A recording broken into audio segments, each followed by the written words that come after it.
Assalamualaikum warahmatullahi wabarakatuh. Sampurasun. Alhamdulillah urang sadayana dipanjangkeun yuswa. Urang nuluykeun hanca mitra masih dina judul janji nu mawapati. Sumaga mitra ameh teu nyangkolong kana waktos.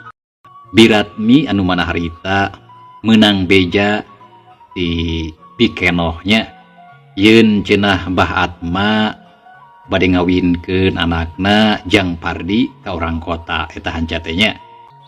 Jadi ambu iso terek ngawinkeun nya. Nya cenah oco waktu nangan ukur tinggal 2 poe deui. Tah isukan sakula warga cenah marek arindit kana ieu. Tah kitu hayu Nyi Ratmi, Ibi keur buru-buru ieu teh hampura lain teh hayang lila ngobrol. Bikenoh jung cengkat tina diukna terus ngaleos rurusuhan rek ngajungjung ka imah Mbah Atma. Biratmi anu can ingkah ningalikeun bari olohok. Tapi bareng jeung kitu ti jero imah kadenge aya nu ceurik mending ngaguk-guk. Biratmi reuwas geuwat atuh cengkat terus gura-giru asup ka jero imah. Kasampak Nyi Rasti keur nyegruk ceurik hareupeun panto bangun anu kanyerian. Nyai kunaon hidup teh anaking? Biratmi gancang nyampeurkeun. Ditanya kitu Nyi Rasti teu nembalan. Ceurikna kalah beuki tarik mata hariwang. Nyai, kunaon hidup teh nah aya anu karasa? Ceuk Birasti rada geumpeur nempo kitu teh. Gap kana leungeun Nyi Rasti ya terus cenah diuk dina kursi. Nyi Rasti ceurik bari nutupan beungeut ku dua leungeunna. Nyai, sok caritakeun ka bibi nah kunaon atuh hidup teh. Jep Nyi Rasti repeh ceurikna. Terus ngusap cimata. Bi, abdi teh nembe tos ngadangu kana cariosan bibi sareng Bikeno. Nya nah leres eta teh kitu Bi. Nah nya Kang Pardi terek nikah ka mojang urang kota. Bener-bener teuing nyeri hate abdi teh Bi. Nyeri Bi. Ceuk Nyi Rasti bari neuteup ka Biratmi anu aya hareupeun. Nya kitu Nyai ari nurutkeun beja ti Bikeno mah. Walon Biratmi jep sakedapan mah jempe. Sabot keur kitu torojol Mang Dario jeung Pendi anu kakaramulang ti kebon nya puguh bae heran. Aya naon ieu teh Ratmi? Kunaon si Nyai make jeung ceurik? Tanya Mang Dario gek diuk kitu deui Pendi. Tah syukur geuning Akang geus datang. Puguh kieu eta teh. Derek-dek Biratmi nyaritakeun obrolanna anu tadi jeung Bikeno. Sambalah sacara teu dihaja kadengieun ku Nyi Rasti anu aya di jero imah. Jadi si Pardi teh rek kawin nya. Nya kitu Kang Dario ari bejana mah. Mang Dario jeung Pendi kaget ngadenge kitu teh. Duanana silih reret. Geus kitu ret ka Nyi Rasti anu keur nginghak ceurik. Pendi kacida ngerasa watir ningali kitu teh. Nyaan bener-bener kurang ajar eta manusia teh. Nah piraku ku aing kudu dipayahan mah kitu. Ceuk Pendi harita beungeut menireup geuneuk rai pias ngadenge beja kitu teh. Da puguh ngarasa karunya ka Nyi Rasti. Sanajan ti heula kungsi ngalaman ditampik, tapi kanyaah jeung kacintana keukeuh teu bisa leungit. Samalah masih keneh boga harepan mitra jeung Pendi teh hayang bisa ngahiji ngawangun rumah tangga jeung Nyi Rasti lamun seug daek narima. Sok sanajan ayeuna jinisna keur kakandungan, tapi pikeun Jang Pendi mah teu jadi masalah. Dirina daek narima Nyi Rasti dina kayaan kumaha bae. Pak, kumaha lamun urang jorag we atuh ayeuna mah ka imahna? Jorag kumaha maksud hidup teh Pendi? Ulah sok gagabah hari taun teh. nya atuh pada abdi mah karunya ka Nyi Rasti sarta teu ridho lamun sok ningali ayeuna dinya nyeri mending oge hayu urang paehan we lah jeung make tumah-tuman ngomong naon ari hidup teh Pendi ulah kitu ari taeun teh kumaha lamun heug katuliskeun jurig atuh lapur meureun emak teh boga anak anu ngan saukur hiji-hijina kudu asup ka buwi lantaran maehan jalma cing mikir atuh nah hidup teh geus teu nyaah kanu jadi kolot. Biratmi gancang ngagebes kapuguh rewas mitra ngadengge caritaan sarupa kitu tinu jadi anakna sok inggis nya jang Pendi ngabuktikeun caritaanna. Kang Pendi ulah nyarios kitu komo bari jeung dilakukeun mah margi abdi alim sarta teu ngawidian abdi hariwang bilih salira akang cilaka. Itu ceuk Nyi Rasti bari neuteup ka Pendi anu katempo paromana bangun anu keur ngemu ka ambek anu pohara. Jung Nyi Rasti cengkat tina diukda terdeg lumpat ka kamar. Gobrak ngabebeutkeun maneh kana kasur. Satuluyna hing ceurik bangun anu kanyanyerian. Ningali kajadian kawas kitu Mang Daryo sakula warga menipating haruleng ngarasa bingung mikiran eta pasoalan. Mitra ti harita Nyi Rasti geus tara pisan kaluar ti kamar. Kawena ukur ngumbar cimata jeung ngalamun. Samalah poho kana dahar, poho kana nginum, kitu deui kana ngurus awak. Gancangna carita 5 poe geus kaliwat. Kaayaan Nyi Rasti can aya robahna. Awakna katara geus begang, beungeut pias celong, sorot panon layu taya cahayaan, kawasna mah geus eueuh sumanget pikeun neruskeun kahirupan. Nasib anu karandapan ku dirina estuning papalingpang jeung anu diharepkeun samemehna. Nya antukna brek Nyi Rasti teh gering. Panyakitna kawilang parna lantaran gering lahir gering batin. Anyeri anu geus ditinggalkeun ku Pardi moal bisa diubaran. Ya puguh bae kayan kitu teh ngajadikeun Mang Daryo sakula warga bingung anu taya hinggana. Ocapkeun wanci pasosore. Mang Daryo keur diuk hareupeun hau. Duh nya kudu kumaha ari geus kieu. Akang mah ngarasa bingung Nyi Rasti gering. Nah naon anu kudu dilakukeun ku urang? Ceuk Mang Daryo bari rumenghap. Ret ka bojona anu keur ngakeul sangu. Sarua Kang Daryo kuring oge puguh bingung. Tapi kumaha atuh lamun seug urang menta tulung ka palebe jeung Pak RT sarta menta bong-bolongan. Nya maksud teh sangkan aya anu mantuan mikiran kana ieu pasoalan. Tembal Biratmi bere usul ka salakina anu katempo bangun keur bingung. Barang ngadengi caritaan bojona kitu Mang Daryo ngareret. Tah kawasna mah aya benerna eta usul teh. Lantaran lamun ieu pasoalan ngan ukur di pikiran ku urang, can tamtu bisa manggihan jalan keluarnya.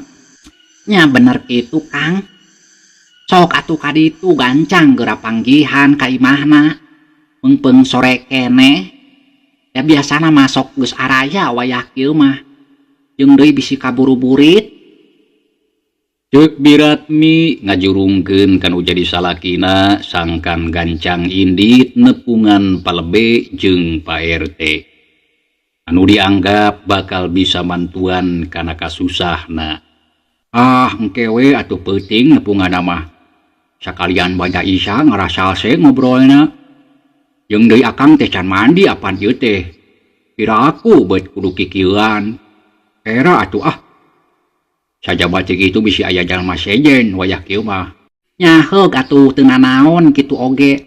Atur we kadinya ku akang. Hari si Ujang geus balik acan. Mang Daryo nanyakeun anu jadi anakna. Aya Jang Pendi mah di kamar. Capek cenah tadi teh hayang leureuh. nyakeun bae ari geus aya di imah mah. Ke atuh akang mare kacai heula, nya hayang mandi ieu teh asa araratul. Jung Mang Daryo tunggap kana samping sarung anu nyampai dina tambang. Kenceling indit ka pancuran. Ari Biratmi terus popolah nyadiakeun kadaharan. Wanci harita geus maju kaburit. Langit katingalina angkeup siga nu rek turun hujan. Sora tongere treang di sarada patembalan jeung baturna mataklar jeung matak waas. Dur kadenge sora bedug ditakol. Mang Daryo jeung Pendi bareng indit ka masjid. Ari Biratmi ngampihkeun heula hayam kana paranje. Geus kitu sup ka jero imah. Teu poho nutupkeun jandela sarta ditulakan pageuh pisan. Gur atuh nyeungeut cempor. Brai kaayaan teh caang terus gura-giru ka tukang rek muru ka pancuran. Caturkeun Nyi Rasti anu keur ngagoler di kamarna. Kuniang harita cengkat lalaunan terus keluar ti jero kamar sorog ke tengah imah panon rarat reret didinya katempo eueuh sasaha ketayep Nyi Rasti lempang buru kana panto kolotrak reket brai panto muka kayaan di luar geus reup-reupang oek da puguh harita wanci sareupna. Jerut turun kaburuan brug panto ditutupkeun. Nyi Rasti sukuna hideng ngalengkah lalaunan. Sorot panon kosong kawas anu lolong tuluy lempang teu puguh tujuan. Gasugri kaum dangu. Nyi Rasti tonggoy lempang maju ngulon mapai jalan desa. Kaayaan harita estuning keur sepi eueuh jalma sejin anu ngulampreng. Barudak geus ngarampih ka imah ngariung jeung indungna kitu deui anu kamarasti doge can baralik. Leok mengkol kabelah atuhu. Beras di jalan satapak anu rada barala anu biasa sok diliwatan ku urang lembur anu rek indit ka kebon atawa ka leuweung.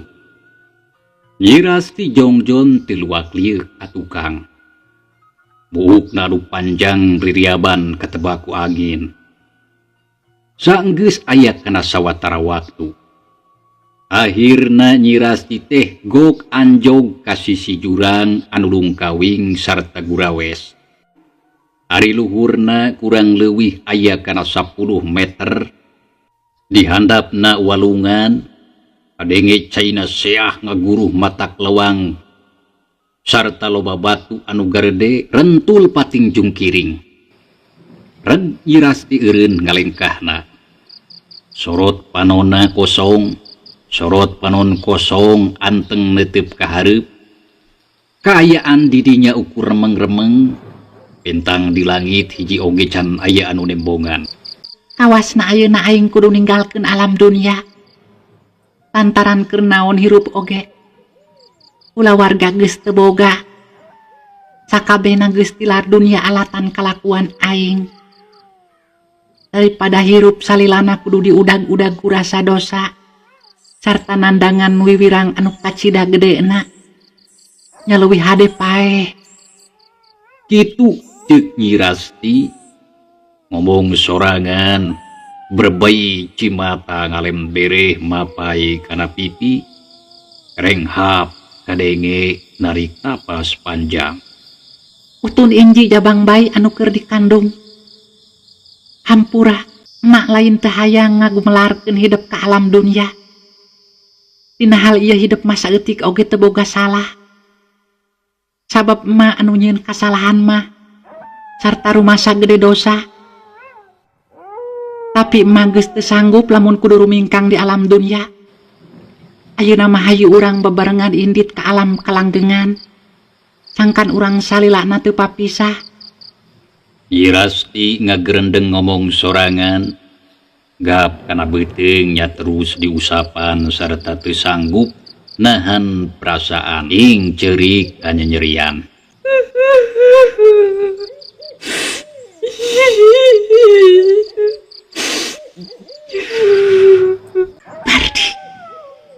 tujuan dina hiji waktu aing baris datang pikeun nagih janji anu geus dikedalkeun. Utang uyah bayar uyah. Utang getih bayar nyawa. Ceuk Nyi Rasti baringing hak ceurik. Barang cacap nyaritana. Tiuk angin ngagelebug. Sorana ngakuruh handeruan. Tatangkalan pating aroyag pating pelenoy. Kalakai anu gararing rabeng hariberan. Reup langit angkeb. Kayaan poek mongkleng es tuning matak buringkak. Kasugri kaum dangu. Jag urang tinggalkeun heula Nyi Rasti anu keur nangtung sorangan di sisi jurang. Yeuna kocapkeun biratbi anu harita kakararengse ngajalankeun salat magrib. Nya terus muru ka kamar anu ditempatan ku Nyi Rasti. Ari maksud mah rek ningali kayaan sarta rek nanyakeun bisi aya anu dibutuhkeun. Tapi sanggeus aya di jero kamar kajenghok. Lantaran Nyi Rasti teu kasampak. Koreleng ka tukang maksud mah rek diteang ka pancuran bisi keur kacai. Tapi barang gok didinya oge eueuh. Ae nah ka mana ari Nyi Rasti? Da tadi masih dik aya di kamar. Kunaon budak teh make jeung luas leos teu puguh ah. Ceuk Biratmi ngomong sorangan. Panonararat reret ninggalian Nyi Rasti sugan teu jauh tidinya.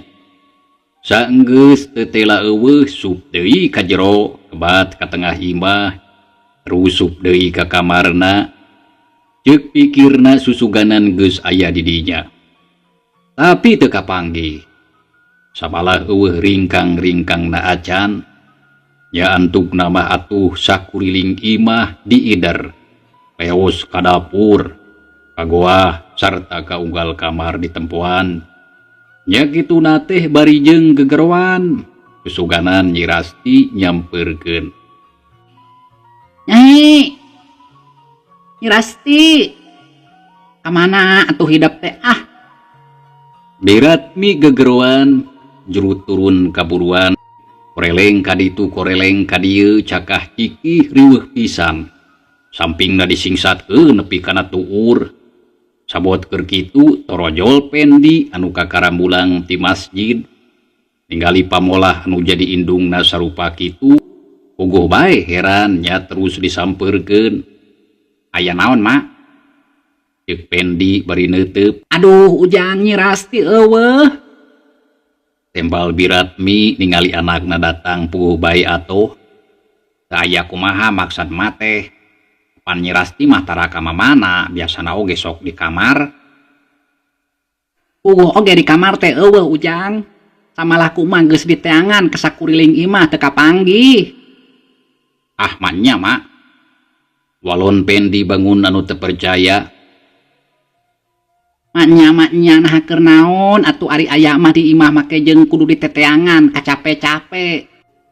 Bisi teu percaya mah sok bae teangan deui ka ditu ku sorangan. Tembal Biratmi rada keheul. Ngadenge kitu teu talangke. Kalacat pendi unggah ka imah terus neangan Nyi Rasti. Dia pra ka unggal tempat ngarah leuwih yakin. Teu tela. Caritaan indungna teu nyalahan. Jalma anu diteangana teu kapanggih. Nya ari geus puguh kitu mah geuwat rurusuhan nyampeurkeun deui ka indungna. Kumaha jang aya? Laras mah teu aya Nyi Rasti teh. Aduh nah ka mana nya? Nyadu ka teuing atuh mah oge teu apal. Da teu kanyahoan leosna. Tadi teh saacana magrib aya keneh di kamar. Tapi ari basa marengse salat diteang deui teh geus eueuh nya terus diteangan tapi bet lebeng.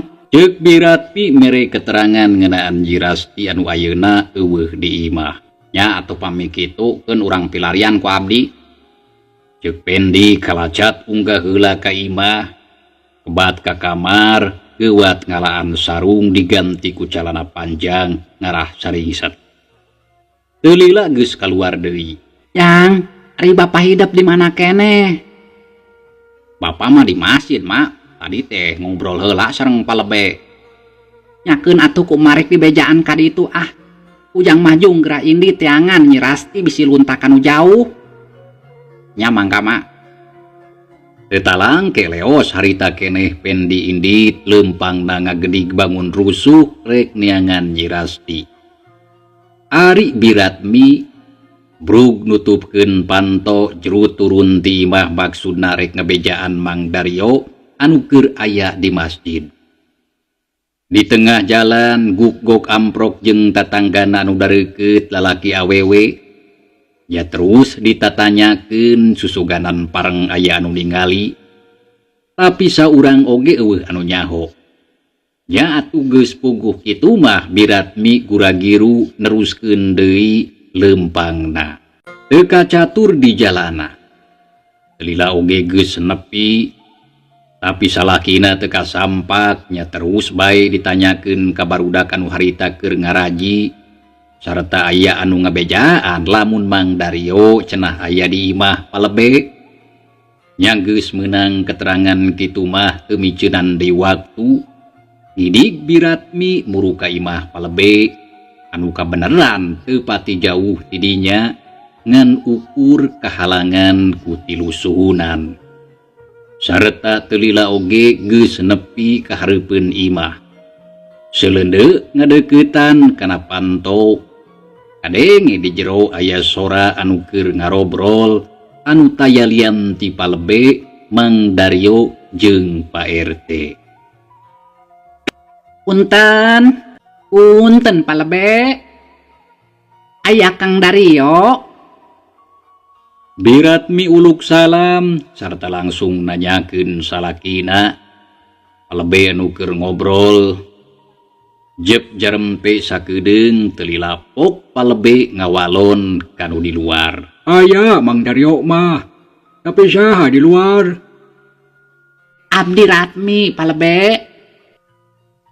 Walon Biratmi ari Mang Daryo anu keur aya di jero imah rada kaget.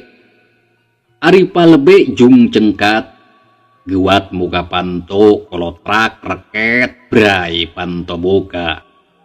Breh katempo Biratmi keur ngajanteng hareupeun panto. Nyi Ratmi sok atuh asup ka jero Nyai.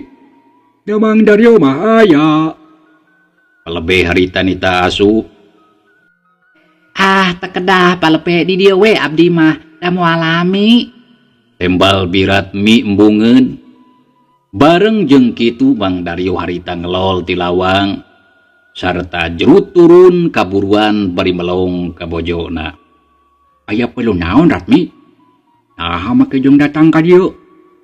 Ceuk Mang Daryo bari neuteup ka bojona. Kang Daryo, Nyi Rasti eueuh. Samalah ayeuna keur diteangan ku si Ujang. Hah? Eueuh. Wah ka mana maksud maneh teh Ratmi? Puguh oge kieu Kang Daryo mimiti nama. Teu miceunan waktu derek-dek Biratmi nyaritakeun kajadian anu tadi ngeunaan Nyi Rasti anu ayeuna eueuh di imah sarta teu puguh leosna. Tah kitu Kang Daryo. Sok buru gancang teangan Nyi Rasti. Hariwang bisi aya kajadian anu teu dipiharep. Ceuk Biratmi sanggeus rengse cacarita. Nyaha ka mana atuh nyari Nyi Rasti? Sok nambah pikiraneun. Mang Daryo rada ngahuleng ngadenge beja kitu teh. Lain nyaha teh ganyahuan pisan leosna Nyi Ratmi. Cenah apaan keur gering eta budak teh lin? Ceuk palebe milu nimbrung. Bareng jeung kitu Pak RT kaluar ti imah. Leres palebe keur gering Nyi Rasti teh. Malah geus aya kana sababaraha poe tara daek dahar. Moal poe ngaring kebue di jero kamar. Eta sugan geus ditatajakeun ka batur bi. Pak RT harita nanya panuna mencrong ka Biratmi. Nyakan tenan we atuh Pak RT. Tapi da teu aya anu terangeun. Ya atuh ari geus puguh eueuh mah hayu urang tareangan ku sadarea. Bejaan batur nu sejena sangkan tereh kapanggih. Ari lobaan mah. Ari ujang pendi ke belah mana neangan Bi? Ngaduka teuing atuh Pak RT teu apal. Da abdi teh indit rurusuhan. Walon Biratmi da puguhnya teu nyaho kamadaleos sena pendi. Ya geus we urusan Nyi Rasti ku akang rek dityangan. Ayeuna mah jig bae balik tungguan imah ulah udar ider ka mamanya. Ceuk Mang Dario ngajurungkeun balik ka bojona. Nyaheug ari kitu mah tapi oma teangan Nyi Rasti nepi ka kapanggih. Nya tong hariwang pasti kapanggih Nyi Rasti mah. Nya saenggeus kitu mah leos Biratmi indi trek balik deui ka imahna. Ari Mang Dario palebejeng Pak RT baradami sarta terus ngabejaan anu sejena sangkan marilu neangan. Dina waktu anu teu lila beja geus sumebar sarta loba jalma urang lembur ngagarimbung bari recok ngaromong silih tanya jeung baturna. Satuluyna bring bae sakabehna nariangan sawareh aya anu kabelah kulon aya oge anu kawetan kakaler jeung kakidul. Cahaya obor pating gelebur mitra seuneuna katebak angin. Jag urang tinggalkeun heula Mang Dario saparakanca anu keur ngarider nariangan Nyi Rasti. Ayeuna urang malikan deui nyaritakeun pendi anu indit rurusuhan. Sarua tujuanna rek neangan Nyi Rasti. Pendi harita leumpang ngagedig mapai jalan desa. Lar ngaliwat ka hareupeun Imah Jahri. Kaparengan keur ngarobrol paduduaan jeung si Ohim di tepas imah. Barang nempo pendi ngaliwat gancang di geroan. Kang Pede, rek mana Kang? Ceuk si Ohim harita nanya. Adege kitu pendi ngarandeg terus ngalieu. Rek neangan Nyi Rasti puguh oge eueuh di imah. Jawab pendi bari melong kaduduaan. Kumaha euy, kedengan teh Nyi Rasti eueuh. Nah indit ka mana tuh? Ceuk Jahri juru turun kaburuan dituturkeun ku si Ohim puguh oge teu apal. Ayo daripada ngobrol mah mending oge bantuan kuring neangan. Arah tereh kapanggih salempang bisi kunanaon. Pendi harita ngajak ke baturna nu duaan. Nah kumaha mitina make jeung bisa eueuh Kang. Si Ohim nanya bari jeung rada kerung. Dongeng namah keun ke kuring dicaritakeun bari leumpang. Nya hayu atuh kitu oge. Tapi kelanan daguan heula sakedeung. Pingri nyokot obor ngarah teu poek di jalan. Tembal si Ohim terus ngaleos muru ka imahna anu memang teu pati jauh. Itu deui Jahri oge sarua nyokot heula obor. Gur diseungeut. Teu lila si Ohim geus datang bari mawa obor. Seuneuna ngabebela ka luhur. Satuluyna tiluana ngabring arindit maju ngulon. Sajroning leumpang recok ngarobrol nyaritakeun deui kajadian anu tumiba ka Nyi Rasti jeung kulawargana anu geus tilar dunya alatan kaduruk jeung imahna. Peuting harita lembur Cibedug jadi guyur. Cahaya obor pating gelebur hurung. Jalma anu nariangan paburencai ngulon ngetan ngaler ngidul diaprak ka unggal tempat. Eueuh anu kaliwat. Tapi anu keur ditarianganna lebeng teu kapanggih. Nincak kana wan Cibadaisa pendi jeung baturna leok mengkol kabelah katuhu. Bras ka jalan satapak anu rada barala. Paragi liliwatan anu rek ka kebon atawa ka leuweung. Tapi barang keur jongjon leumpang. Hawar-hawar ti jauhna kadenge sora awewe anu keur ceurik bangun anu kanyerian. Sorana angin-anginan teu pati jentre paselang jeung sora dangdaunan anu pating korosak pating arulang. Ari pendi Jahri kitu deui si Ohim tiluana rungah ringeuh. samalah lempang na ngarandeg ngadedengekeun naha ti belah mana datang na eta sora. Tah, dengekeun aya sora anu ceurik euy. Tapi ti belah mananya? Ceuk Pendi harita bari rutret ka baturna anu dua. Bener sora anu ceurik. Moal kitu Nyi Rasti. Tembal Jahri bari dangdak dengdek hayang jentre. Bisa jadi, tapi kelanan sabab can pati jelas.